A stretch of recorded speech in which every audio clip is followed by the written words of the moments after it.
구독, 좋아요 누르고 어디서 시청 중인지 댓글에 남겨주세요.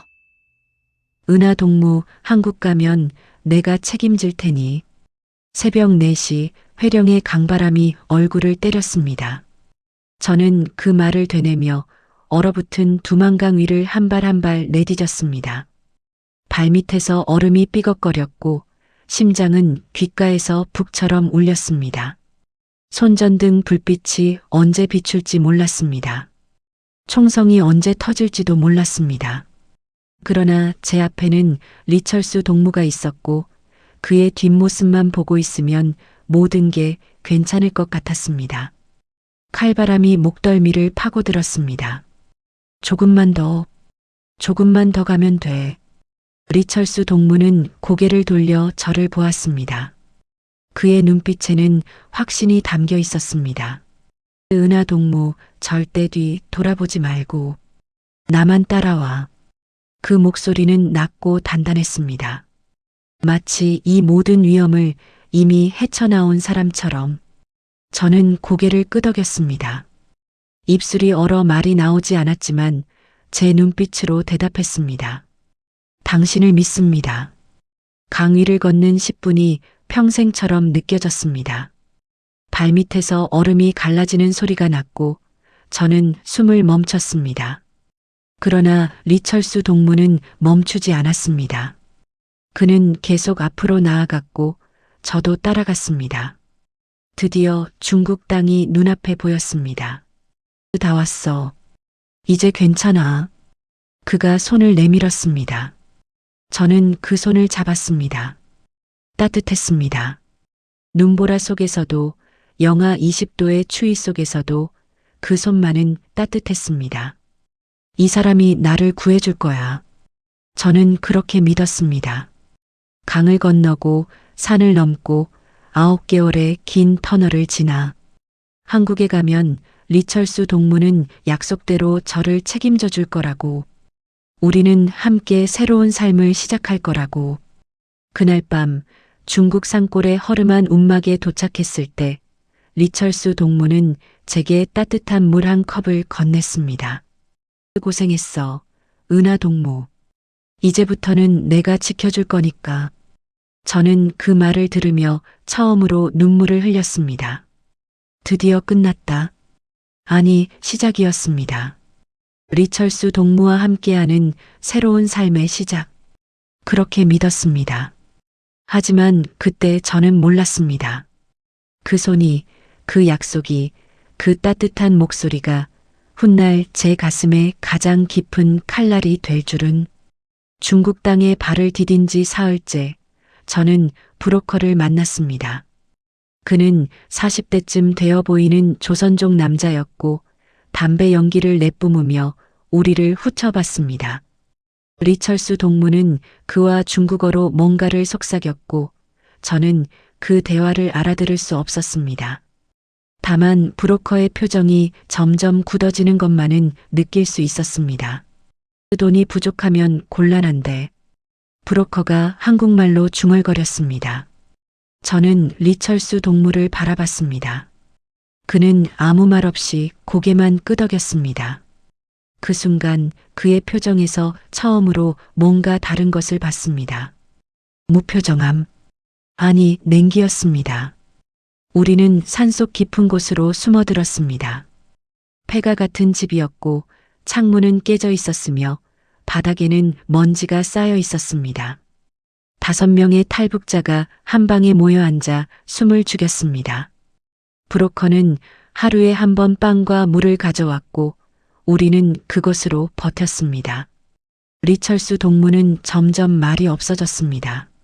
은하 동무, 조금만 참아. 곧 태국 가면 나아질 거야. 그가 말했지만 그 목소리에는 확신이 없었습니다. 저는 그의 눈을 보려 했지만 그는 자꾸 시선을 피했습니다. 이 사람도 두렵겠지. 저는 속으로 되뇌었습니다. 그를 이해하려 했습니다. 탈북은 누구에게나 목숨을 건 도박이니까. 그도 무섭고 불안하고 후회되는 거겠지. 열흘째 되던 날 브로커가 다시 나타났습니다.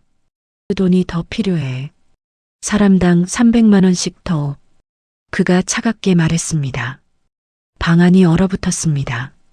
우리 중 누구도 그런 돈을 가진 사람은 없었습니다. 리철수 동무가 앞으로 나섰습니다. 한국 가서 갚을게. 꼭 갚을 테니 일단 보내만 줘. 장난하나? 여기가 자선단체야? 브로커가 비웃었습니다. 리철수 동무는 입술을 깨물었습니다. 저는 그의 주먹이 떨리는 걸 봤습니다. 분노인지 두려움인지 알 수 없었습니다. 그날 밤 리철수 동무는 창밖을 보며 담배를 피웠습니다. 저는 조심스럽게 다가갔습니다. 리철수 동무 괜찮아요? 모르겠어. 그가 짧게 대답했습니다. 그리고 담배 연기를 길게 내뿜었습니다. 은하 동무는 나만 믿어. 내가 어떻게든 해결할 테니. 그 말은 약속이었을까요? 아니면 자기 자신을 다독이는 말이었을까요? 저는 알 수 없었습니다. 다만 그의 뒷모습이 예전보다 훨씬 작아 보였습니다. 한 달이 지나고 2달이 지났습니다. 우리는 3번이나 거처를 옮겼고 그때마다 브로커는 바뀌었습니다. 그들은 모두 같은 말을 했습니다. 돈 없으면 중국 공안에 넘긴다. 추위가 뼛속까지 파고들었습니다. 난방도 없는 방에서 우리는 서로 몸을 기대 잠을 청했습니다. 배고픔은 당연한 것이 되었고 두려움은 일상이 되었습니다. 리철수 동무는 점점 더 멀어졌습니다. 예전처럼 제게 말을 걸지 않았고 눈도 마주치지 않았습니다. 가끔 혼자 밖에 나가 브로커와 통화를 했고 돌아올 때마다 표정은 더 어두워졌습니다. 그래도 괜찮아. 저는 스스로를 달랬습니다. 이 사람도 힘든 거야. 조금만 참으면 돼. 3달째 드디어 태국행 소식이 들렸습니다. 내일 새벽에 출발한다. 준비해. 브로커가 말했습니다. 저는 리철수 동무를 바라봤습니다. 그는 여전히 무표정했지만 고개를 끄덕였습니다. 이제 끝이 보이는구나. 저는 안도의 한숨을 쉬었습니다. 하지만 그날 밤 다른 탈북자 언니가 제게 속삭였습니다. 은하야, 조심해. 리철수 그 사람. 뭔가 이상해. 무슨 소리예요? 브로커한테 혼자만 돈 덜 내려고 협상하는 것 같더라. 너는 빼고. 그 말이 가슴에 박혔습니다. 설마. 저는 고개를 저었습니다. 그럴 리 없어. 리철수 동무는 그런 사람 아니야. 하지만 그날 밤 잠이 오지 않았습니다. 어둠 속에서 리철수 동무의 뒷모습이 보였습니다. 점점 멀어지는, 점점 차가워지는 그 그림자가. 태국 수용소에 도착한 건 중국을 떠난 지 9개월 만이었습니다. 트럭 뒷칸에 숨어 국경을 넘고 정글을 헤매고 강을 건너고 다시 트럭에 실려 그렇게 끝없이 이어진 도피의 시간이었습니다. 리철수 동무는 여전히 저와 함께였지만 우리 사이의 거리는 점점 멀어졌습니다. 수용소는 생각보다 컸습니다. 철조망으로 둘러싸인 넓은 공간에 수십 개의 막사가 늘어서 있었고 이미 수백 명의 탈북자들이 그곳에서 한국행을 기다리고 있었습니다. 저는 여자 막사로, 리철수 동무는 남자 막사로 배정됐습니다. 처음으로 그와 떨어졌습니다. 은하 동무, 곧 한국 갈 거야. 조금만 참아. 헤어지기 전 그가 말했습니다. 저는 고개를 끄덕였습니다. 그러나 그의 눈빛은 여전히 제 눈을 피했습니다. 괜찮아. 이제 거의 다 왔어. 저는 스스로를 다독였습니다. 여자 막사에는 12명의 탈북 여성이 있었습니다. 나이도 출신도 탈북 경로도 제각각이었지만 우리는 금방 친해졌습니다. 같은 아픔을 겪은 사람들끼리는 말이 필요 없었습니다. 일주일쯤 지났을 때 미선 언니가 제게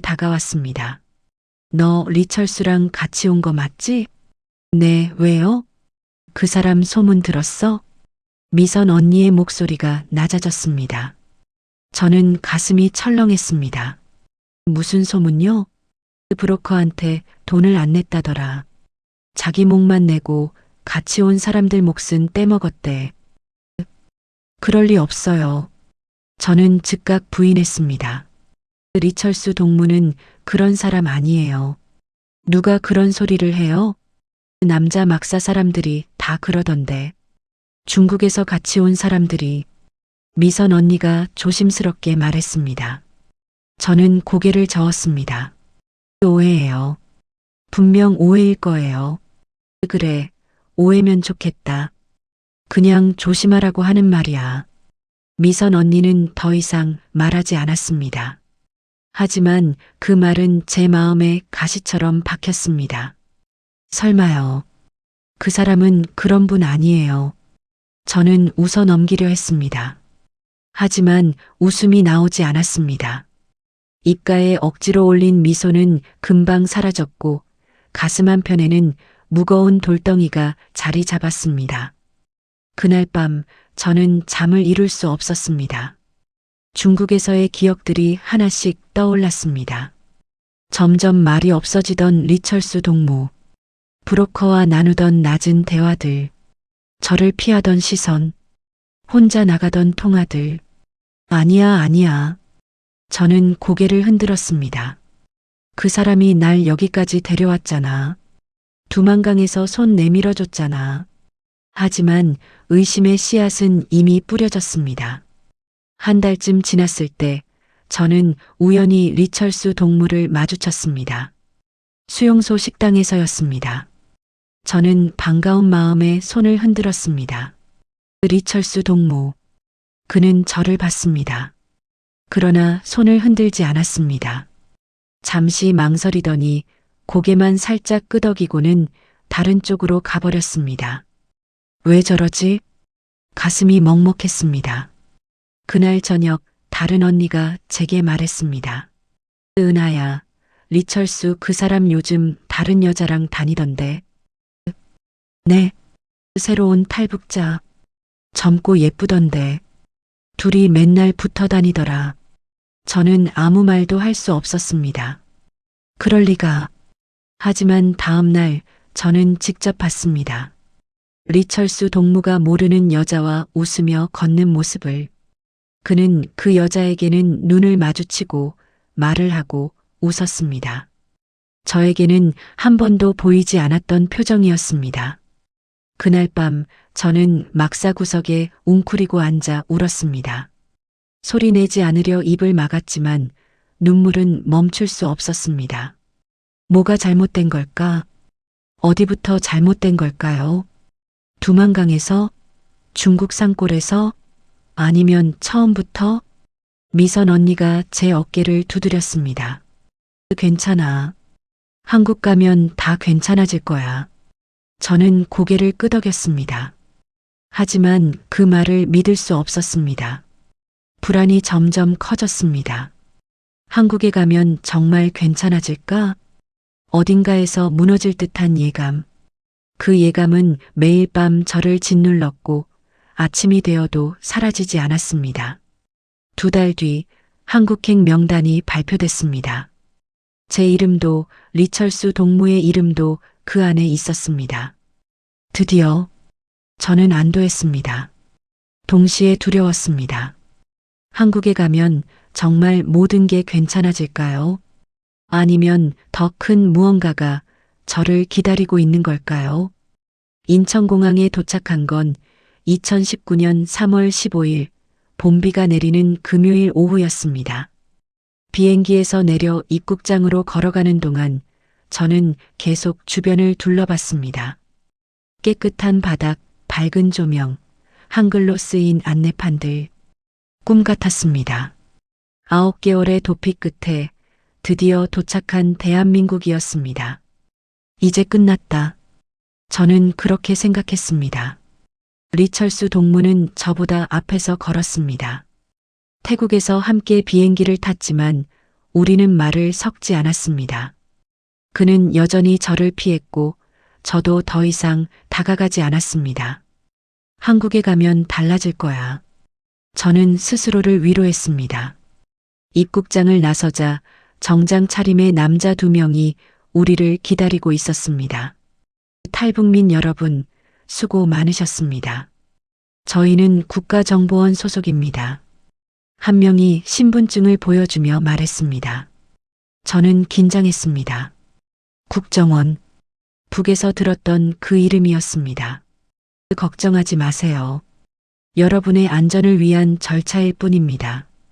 차량이 대기 중이니 이동하시죠. 우리는 검은색 승합차에 탔습니다. 창밖으로 한국의 풍경이 스쳐 지나갔습니다. 높은 건물들, 깨끗한 도로, 수많은 자동차들. 모든 게 낯설고 모든 게 신기했습니다. 하나원에 도착했습니다. 탈북자들이 사회 적응 교육을 받는 곳이라고 했습니다. 3개월 동안 이곳에서 한국 생활을 배우고 그 후에 각자의 삶을 시작한다고 했습니다. 먼저 개별 면담을 진행하겠습니다. 리철수 씨부터 시작하겠습니다. 조사관이 리철수 동무를 불렀습니다. 그는 저를 한 번도 쳐다보지 않고 조사실로 들어갔습니다. 1시간쯤 지나서 제 차례가 왔습니다. 김은아 씨, 들어오세요. 조사실은 생각보다 따뜻했습니다. 조사관은 부드럽게 웃으며 저를 맞이했습니다. 긴 여정 고생 많으셨어요. 몇 가지 확인할 게 있어서요. 편하게 말씀하시면 됩니다. 질문들이 이어졌습니다. 북한에서의 생활, 탈북 경위, 중국에서의 경로, 태국까지의 과정. 저는 하나하나 대답했습니다. 리철수 씨와는 어떤 관계인가요? 조사관이 물었습니다. 함께 탈북했습니다. 두만강에서 저를 도와주셨어요. 그렇군요. 혹시 리철수 씨가 금전적 요구를 한 적은 없나요? 저는 고개를 저었습니다. 아니요. 그런 적 없습니다. 알겠습니다. 조사관이 잠시 뭔가를 적더니 다시 저를 바라봤습니다. 김은아 씨, 한 가지 알려드릴 게 있습니다. 그의 표정이 조금 굳어졌습니다. 리철수 씨가 오늘 접근금지 신청을 냈습니다. 네. 저는 귀를 의심했습니다. 접근금지요? 무슨 말씀이세요? 리철수 씨가 김은아 씨로부터 협박과 금전 요구를 받았다며 법적 보호를 요청했습니다. 세상이 멈췄습니다. 그게 무슨 소리예요? 제가 협박을 했다고요? 리철수 씨의 주장입니다. 물론 저희가 조사하겠지만 일단 양측의 접촉을 제한하는 게 원칙입니다. 저는 아무것도 한 게 없어요. 목소리가 떨렸습니다. 조사관이 물 한 잔을 건넸습니다. 진정하세요. 천천히 조사하면 진실은 밝혀집니다. 지금은 교육에 집중하시고 필요하면 법률 지원을 받으실 수 있습니다. 저는 물을 마셨지만 목이 메었습니다. 조사실을 나왔을 때 복도에서 리철수 동무를 봤습니다.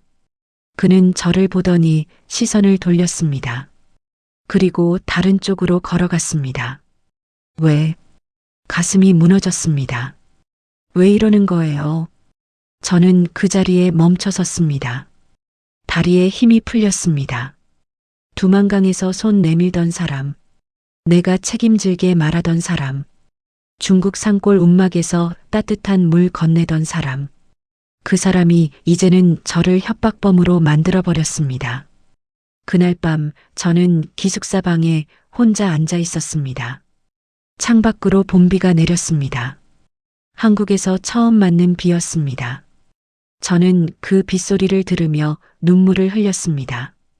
9개월, 그토록 기다린 한국, 그토록 꿈꾸던 자유. 그런데 왜 이렇게 가슴이 아픈 걸까요? 뭘 잘못한 걸까? 저는 되뇌었습니다. 내가 뭘 잘못했길래 이런 취급을 받는 걸까? 대답은 없었습니다. 다만 빗소리만 계속 들렸습니다. 차갑고 외롭고 끝없이 내리는 봄비. 그 빗소리가 제 심장을 두드렸습니다. 하나원에서의 3개월은 고통의 시간이었습니다. 교육을 받고 한국어를 배우고 사회 적응 훈련을 받았지만 제 머릿속에는 오직 한 가지 생각뿐이었습니다. 왜 리철수 동무는 저를 협박범으로 만들었을까? 밤마다 그 질문이 저를 괴롭혔고 아침이 되어도 답은 없었습니다. 다른 탈북민들은 저를 피했습니다. 소문이 퍼진 것 같았습니다. 리철수를 협박했다는, 돈을 요구했다는 그런 소문들. 아무도 제 이야기를 들으려 하지 않았습니다. 6월 초 경찰서에서 연락이 왔습니다. 김은아 씨, 리철수 씨와의 분쟁 조정을 위해 출석해 주시기 바랍니다. 저는 떨리는 마음으로 경찰서로 향했습니다. 3개월 만에 그를 다시 만나는 것이었습니다. 경찰서 조정실은 작고 답답했습니다. 테이블 한쪽에는 경찰관이, 다른 쪽에는 빈 의자 2개가 놓여 있었습니다. 저는 먼저 도착해 앉아 있었습니다. 손이 계속 떨렸습니다. 문이 열렸습니다. 리철수 동무가 들어왔습니다. 아니, 이제는 동무라고 부를 수 없었습니다. 리철수가 들어왔습니다. 그는 달라져 있었습니다. 반짝이는 금목걸이를 했고 깨끗한 정장을 입었으며 머리도 단정하게 빗어 넘겼습니다. 그리고 그 옆에는 모르는 여자가 있었습니다. 젊고 화장을 했고 그의 팔짱을 끼고 있었습니다. 새 아내구나. 저는 직감했습니다. 리철수는 저를 보더니 표정 하나 변하지 않고 자리에 앉았습니다. 그 여자도 함께 앉았습니다. 자, 2분 모두 오셨으니 시작하겠습니다. 경찰관이 서류를 펼치며 말했습니다. 리철수 씨가 제기한 협박 및 금전 요구건에 대해 김은아 씨의 입장을 듣고자 합니다. 저는 아무것도 한 게 없습니다. 제 목소리가 떨렸습니다. 리철수 씨를 협박한 적도 돈을 요구한 적도 없습니다. 오히려 리철수 씨가 저를 도와주겠다고 했습니다. 두만강에서, 중국에서 그렇게 약속했습니다. 저는 리철수를 바라봤습니다. 그는 여전히 무표정했습니다. 당신 덕분에 여기까지 왔어요. 제가 말했습니다. 당신이 손 내밀지 않았으면 저는 두만강도 못 건넜을 거예요. 중국에서도 태국에서도 당신이 있어서 버틸 수 있었어요. 근데 왜 이러는 거예요? 목이 메었습니다. 리철수는 한숨을 쉬더니 입을 열었습니다. 나는 피해자요. 차갑고 단호한 목소리였습니다. 이 사람이 한국 오자마자 나한테 돈 달라고 했소. 브로커 비용 내가 대신 냈으니 갚으라고. 나한테 돈 달라니 웃기지 않소. 그런 적 없어요. 저는 소리쳤습니다. 저는 한 번도 돈 달라고 한 적 없어요. 오히려 당신이 책임지겠다고 했잖아요. 증거 있소? 리철수가 비웃듯 말했습니다. 내가 책임지겠다는 증거 있으면 내보시오. 저는 말문이 막혔습니다. 증거, 그런 게 어디 있겠습니까? 얼어붙은 두만강 위에서, 중국 산골 움막에서 나눈 약속에 무슨 증거가 있겠습니까? 옆에 앉은 여자가 리철수의 손을 잡으며 말했습니다. 우리 이제 새 출발하려는데 자꾸 이러면 곤란해요. 경찰서에 신고할 거예요. 그 여자의 손에도 금반지가 끼어져 있었습니다. 경찰관이 중재했습니다. 진정하세요. 2분. 증거가 명확하지 않은 상황이니 서로 더 이상 접촉하지 않는 걸로 합의하는 게 어떻겠습니까? 좋습니다. 나는 이 사람 다시는 안 보고 싶소. 리철수가 단호하게 말했습니다. 저는 그를 바라봤습니다. 이 사람이 정말 그때 그 사람 맞나? 두만강에서 손 내밀던 사람, 따뜻한 물 건네던 사람, 내가 책임질게 말하던 사람, 이제는 금목걸이를 하고 새 아내와 손잡고 저를 협박범으로 만드는 사람. 저는 눈물을 삼켰습니다. 조정은 그렇게 끝났습니다. 경찰서를 나서는데 봄비가 내렸습니다. 6월에 비었지만 겨울처럼 차가웠습니다. 경찰관 한 명이 뒤따라 나왔습니다. 김은하 씨, 그가 2만 원을 건넸습니다. 아이랑 밥이라도 드세요. 힘내시고요. 저는 그 돈을 바라봤습니다. 2만 원. 동정의 돈이었습니다. 괜찮아요. 저는 고개를 저었습니다. 이제 제 일은 제가 합니다. 경찰관은 놀란 표정을 지었습니다. 저는 그에게 고개를 숙여 인사하고 비를 맞으며 걸었습니다. 세상에서 가장 차가운 봄비가 온몸을 적셨습니다.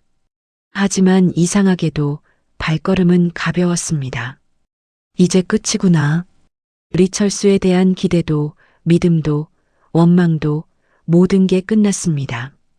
이제부터는 혼자였습니다. 정말로 완전히 혼자였습니다. 그리고 그게 두렵지 않았습니다. 경찰서를 나선 후 저는 갈 곳이 없었습니다. 하나원 교육은 끝났고 정부에서 지원해준 임시거처는 서울 외곽의 작은 고시원이었습니다. 3평 남짓한 공간에 침대 하나, 책상 하나, 그게 전부였습니다. 창문도 제대로 없는 반지하였고 햇빛은 거의 들어오지 않았습니다. 처음 그곳에 짐을 풀던 날 저는 바닥에 주저앉았습니다. 이게 내 삶이구나.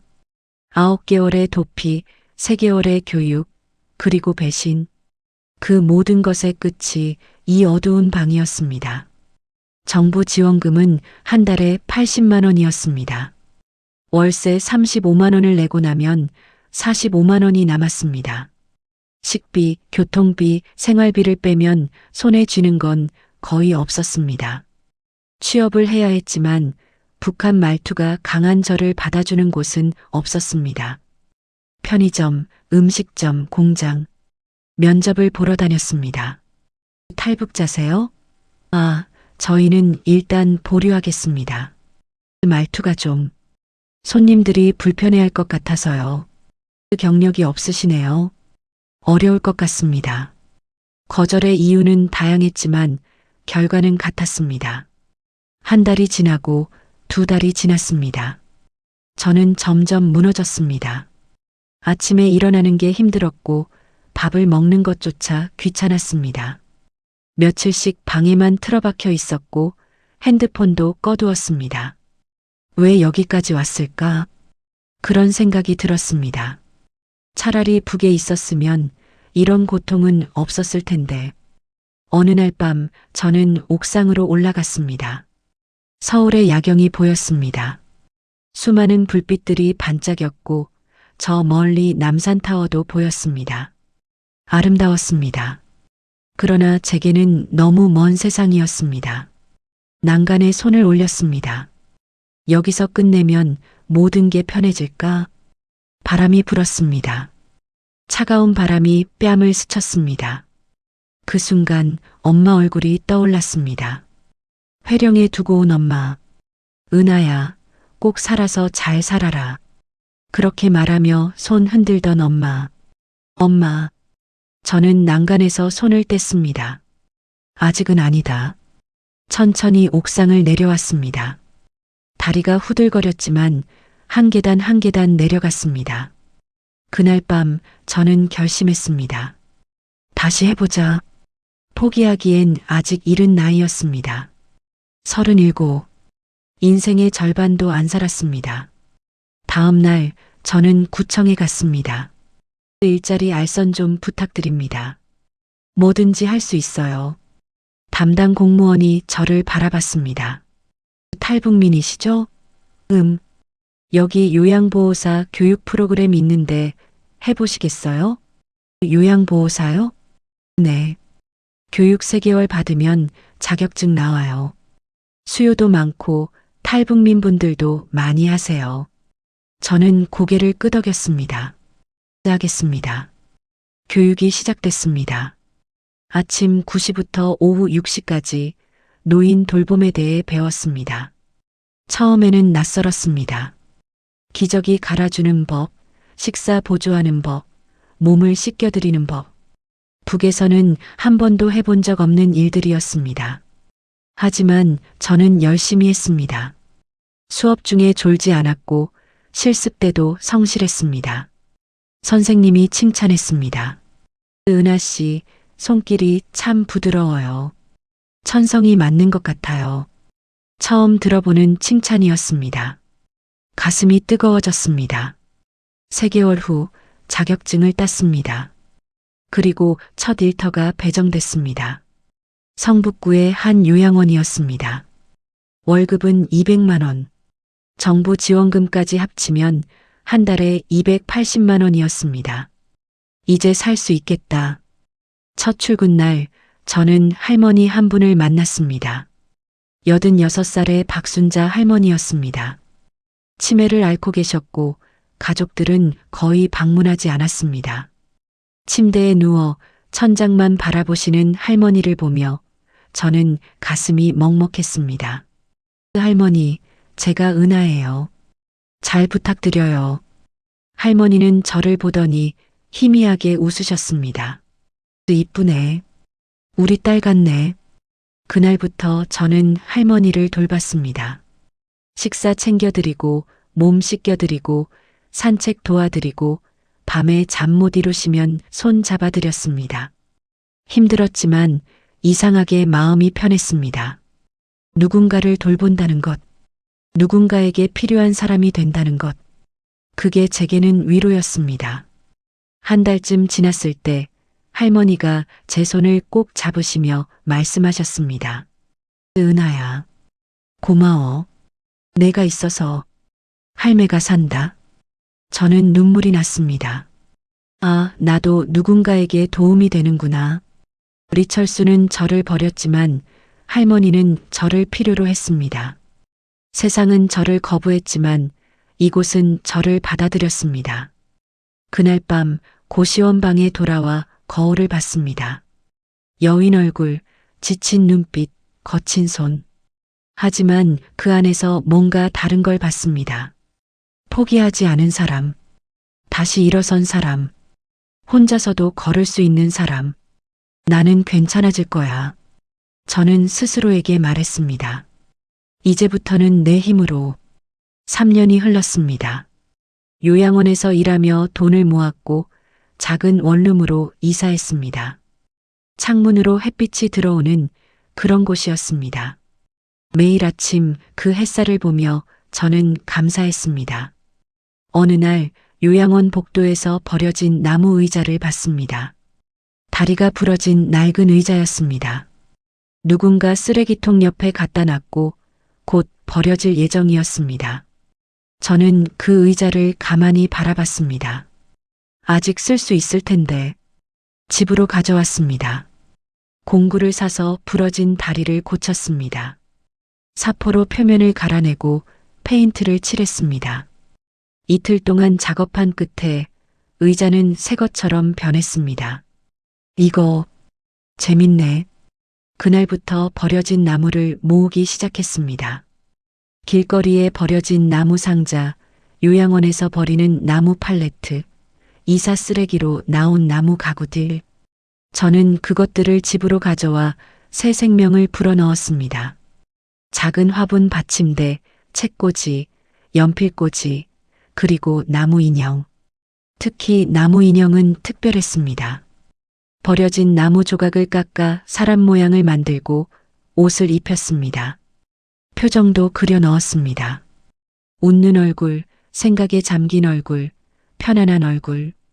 요양원 할머니들이 좋아하셨습니다. 은하야, 이거 참 이쁘네. 할매 하나 줘. 네, 할머니. 드릴게요. 나무 인형을 선물하면 할머니들은 밤새 그걸 안고 주무셨습니다. 치매로 가족도 잊으신 할머니가 나무 인형만은 꼭 안고 계셨습니다. 나도 누군가에게 기쁨을 줄 수 있구나.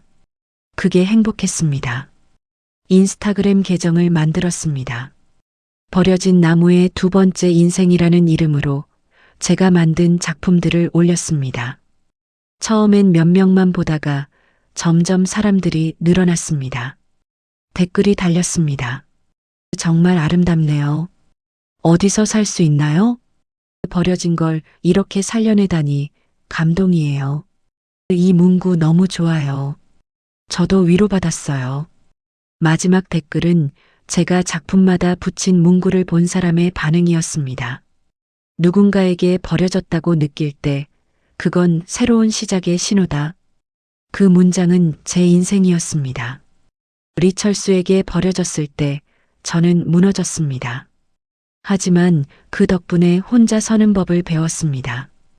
요양원에서 일하며 누군가를 돌보는 기쁨을 알았고 나무를 깎으며 창조의 즐거움을 느꼈습니다. 버려진 나무처럼 저도 새로운 삶을 시작한 것이었습니다. 주문이 들어오기 시작했습니다. 나무 인형 하나 주문하고 싶어요. 얼마인가요? 저는 가격을 매겼습니다. 3만 원. 크기에 따라 5만 원, 10만 원. 처음에는 한 달에 2~3개 팔렸고 점점 늘어나 한 달에 10여 개가 팔렸습니다. 요양원 월급과 작품 판매 수익을 합치면 이제는 제법 여유가 생겼습니다. 5년째 되던 해 저는 결심했습니다. 양평으로 이사를 가기로. 서울의 삶은 바빴고 숨 쉴 공간이 없었습니다. 저는 조용한 곳, 나무가 많은 곳, 그런 곳에서 살고 싶었습니다. 양평의 작은 마을에 월세 집을 구했습니다. 마당이 있는 단층 집이었고 뒤편으로는 산이 보였습니다. 마당에 작업실을 꾸몄습니다. 토, 끌, 사포, 페인트. 작은 공간이었지만 제게는 세상에서 가장 소중한 곳이었습니다. 아침마다 마당에 나가 나무를 깎았습니다. 새소리가 들렸고 바람이 불었고 햇살이 따뜻했습니다. 손끝에서 나무 인형이 태어났고 그 인형들은 누군가에게 위로가 되었습니다. 어느 날 마을 카페 사장님이 찾아왔습니다. 은하 선생님, 혹시 우리 카페에 작품 전시 안 해보실래요? 전시요? 네. 손님들이 선생님 작품 보고 싶어 하시거든요. 인스타 보고 찾아오시는 분들도 계시고요. 저는 놀랐습니다.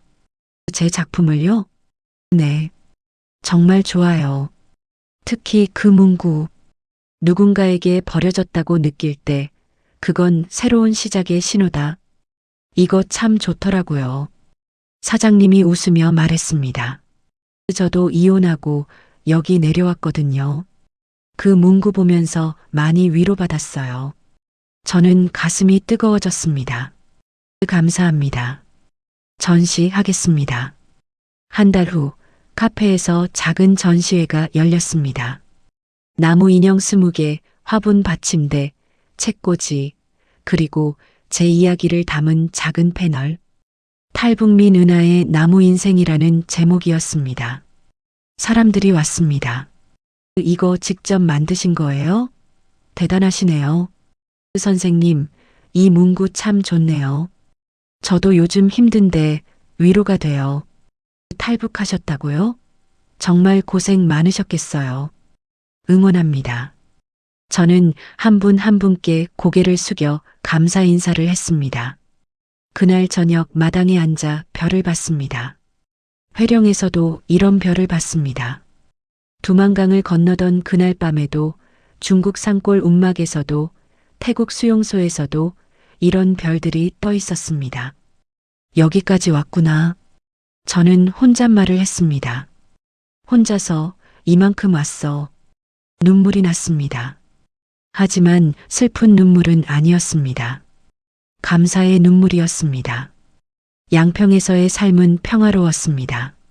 매일 아침 마당에서 나무를 깎았고 오후에는 주문받은 작품들을 포장해 택배로 보냈습니다. 저녁이면 산책을 나갔고 밤에는 별을 보며 하루를 정리했습니다. 단순하고 조용하고 그러나 충만한 삶이었습니다. 7년이 흘렀습니다. 2026년 가을 후배 탈북민 한 명이 찾아왔습니다. 민지라는 26살 여자였습니다. 3년 전 탈북해 지금은 서울에서 대학을 다니고 있다고 했습니다. 인스타그램으로 저를 알게 됐고 꼭 한번 뵙고 싶었다며 양평까지 찾아온 것이었습니다. 언니, 정말 존경해요. 혼자 이렇게까지 읽어내시다니. 민지가 작업실을 둘러보며 말했습니다. 저는 차를 따라주며 웃었습니다. 존경이라니. 그냥 살아온 것뿐이야. 아니에요. 언니 이야기 인스타에서 다 봤어요. 탈북하고 혼자 되고 요양원 일하면서 이렇게 시작하신 거 진짜 대단하세요. 민지는 나무 인형 하나를 들어 올리며 문구를 읽었습니다. 누군가에게 버려졌다고 느낄 때 그건 새로운 시작의 신호다. 이 문구 정말 좋아요. 저도 힘들 때마다 봐요. 저는 고개를 끄덕였습니다. 민지는 잠시 망설이더니 조심스럽게 물었습니다. 언니 혹시 리철수 씨 아세요? 그 이름을 듣는 순간 가슴이 철렁했습니다. 7년 만에 듣는 이름이었습니다. 저는 차를 천천히 내려놓았습니다. 알지. 왜? 요즘 유튜브에 나와요. 탈북민 인권운동 한대요. 구독자도 꽤 많더라고요. 민지가 핸드폰을 꺼내 보여줬습니다. 화면에는 리철수가 있었습니다. 정장을 입고 스튜디오에 앉아 카메라를 보며 말하고 있었습니다. 탈북민의 인권을 위해 싸우겠습니다. 우리도 사람입니다. 그의 목소리였습니다. 7년 전 그 목소리. 하지만 지금은 훨씬 세련되고 자신감 넘치고 당당했습니다. 댓글에는 칭찬이 가득했습니다. 리철수님 응원합니다. 진짜 용기 있으시네요. 존경합니다. 탈북민의 목소리를 내주셔서 감사합니다. 저는 화면을 가만히 바라봤습니다. 언니, 괜찮으세요? 민지가 걱정스럽게 물었습니다. 저는 고개를 끄덕였습니다. 응, 괜찮아. 핸드폰을 돌려주며 저는 창밖을 바라봤습니다. 마당에 심어둔 나무에 햇살이 비치고 있었습니다. 가을바람이 불어 나뭇잎이 흔들렸습니다. 아름다운 오후였습니다. 그래. 그 사람도 자기 방식으로 사는 거겠지. 저는 조용히 말했습니다. 언니는 화 안 나세요? 그 사람이 언니한테 그렇게 했잖아요. 민지가 조심스럽게 물었습니다. 저는 잠시 생각했습니다. 화가 나는가? 원망스러운가? 아니었습니다. 처음엔 미웠어. 정말 많이 미웠지. 저는 솔직하게 말했습니다. 왜 날 버렸을까? 왜 거짓말을 했을까? 매일 밤 그 생각만 했어. 근데 시간이 지나니까 알겠더라. 그 사람도 무서웠던 거야. 살기 위해 발버둥 친 거고. 그래도 언니한테 너무한 거 아니에요? 맞아. 너무했지. 근데 민지야. 저는 민지를 바라봤습니다. 그 배신이 없었으면 지금의 나도 없었을 거야. 민지가 눈을 크게 떴습니다. 리철수가 날 버리지 않았으면 나는 그 사람에게 계속 기댔을 거야. 스스로 서는 법을 몰랐을 거고 이렇게 내 길을 찾지도 못했을 거야. 저는 나무 인형을 하나 들어 올렸습니다. 이 나무처럼 말이야. 버려져야 새로운 삶을 시작할 수 있는 거야. 누군가의 손을 떠나야 비로소 내 손으로 새로운 걸 만들 수 있는 거지. 민지의 눈에 눈물이 맺혔습니다. 언니, 정말 대단하세요. 대단한 게 아니야. 그냥 살아온 거야. 하루하루 한 걸음씩. 저는 차를 한 모금 마셨습니다. 그날 저녁 민지를 배웅하고 혼자 마당에 앉았습니다. 석양이 지고 있었습니다. 하늘이 주황빛으로 물들었고 산 위로 구름이 천천히 흘러갔습니다. 리철수. 저는 그 이름을 속으로 불러봤습니다. 미움도 원망도 이제는 없었습니다. 대신 이상한 감사함이 들었습니다. 그가 저를 버린 덕분에 저는 혼자 서는 법을 배웠습니다. 그가 저를 배신한 덕분에 저는 진짜 강해졌습니다. 고마워요. 저는 혼잣말을 했습니다. 당신 덕분에 나는 나를 찾았어요. 바람이 불었습니다. 나뭇잎이 흔들리고 풀벌레 소리가 들렸습니다. 저는 나무 인형 하나를 손에 들었습니다. 오늘 아침 완성한 것이었습니다. 웃는 얼굴의 인형이었습니다. 누군가에게 버려졌다고 느낄 때 그건 새로운 시작의 신호다. 그 문구를 다시 한번 읽었습니다. 그리고 웃었습니다. 정말로 진심으로 웃었습니다. 두만강을 건너던 그 밤 저는 리철수의 손을 잡았습니다. 그때는 그 손이 구원이라고 믿었습니다. 하지만 진짜 구원은 그 손을 놓았을 때 시작됐습니다. 혼자 걷는 법을 배웠을 때, 넘어져도 다시 일어설 수 있다는 걸 알았을 때, 버려진 나무가 새로운 생명이 될 수 있다는 걸 깨달았을 때, 그때 비로소 저는 자유로워졌습니다. 석양이 완전히 지고 별이 뜨기 시작했습니다. 회령에서 보던 그 별들이었습니다. 이제는 두렵지 않았습니다. 이제는 혼자가 아니었습니다. 제 안에 제가 있었으니까요.